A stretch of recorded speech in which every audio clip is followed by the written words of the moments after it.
ఇక్కడెక్కడన్నా చిన్న సర్కిల్ తేడా వచ్చిందా లేచిపోతాయి, ఇబ్బంది అయిపోతుంది.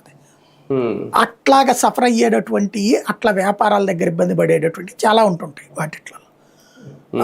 ఇతన్ని ఏ స్కీమో తెలియదు మనకి. ఇతన్ని అయితే 8 రాష్ట్రాల వాళ్ళ దగ్గర డబ్బులు కలెక్ట్ చేసి, ఇదివరకు అగ్రిగోల్డ్ వాళ్ళు ఏం చేసేవాళ్ళు, నెల నెల డబ్బులు 500, 1000, 5000, 10,000 ఇట్లా కట్టించుకుని, ఇట్లాగా 3 ఏళ్ళు కడితే 100 గజాల ఫ్లాటు, 5 ఏళ్ళు కడితే మీకు హౌసు, ఇట్లాంటివి పెట్టారు వాళ్ళు, ఫ్లాటు ఇట్లాంటి. అట్లాగా లక్షలు అయ్యాక కరెక్ట్గా ఇళ్ళు ఇవ్వాల్సిన టైంకి వాళ్ళు జంప్ అయిపోయారు. ఇప్పుడు వాళ్ళది ఎట్లా అయిందో వీళ్ళది ఎట్లాగే అయింది. అగ్రిగోల్డ్ దాంట్లో యాజిటేషన్ చేశారు పబ్లిక్, దాని కాన్సెప్ట్తో దాదాపు 70-80 లక్షల మంది ఇస్తామని చెప్తున్నారు. అట్లాగుంది. వీళ్ళ దాంట్లో అట్లాంటి ఆలోచన చేయట్లేదు. అది ఇక్కడ తప్పు.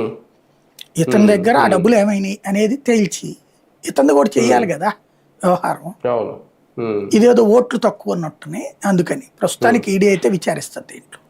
కానీ సాధారణంగా ఇలాంటి కొన్ని ప్రైవేట్ చిట్ ఫండ్లో, లేదంటే ఇప్పుడు మీరు చెప్పినట్టు ఇలాంటి వ్యాపారాలన్నీ అంటే వెనక అధికార పార్టీ ఉందనో ఏదో ఒక అండదండలతోనే చేస్తారు.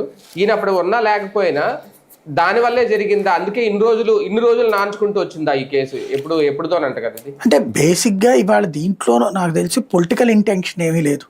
ఇది గతంలో ఆయన కాంగ్రెస్ పార్టీలో చేశాడు.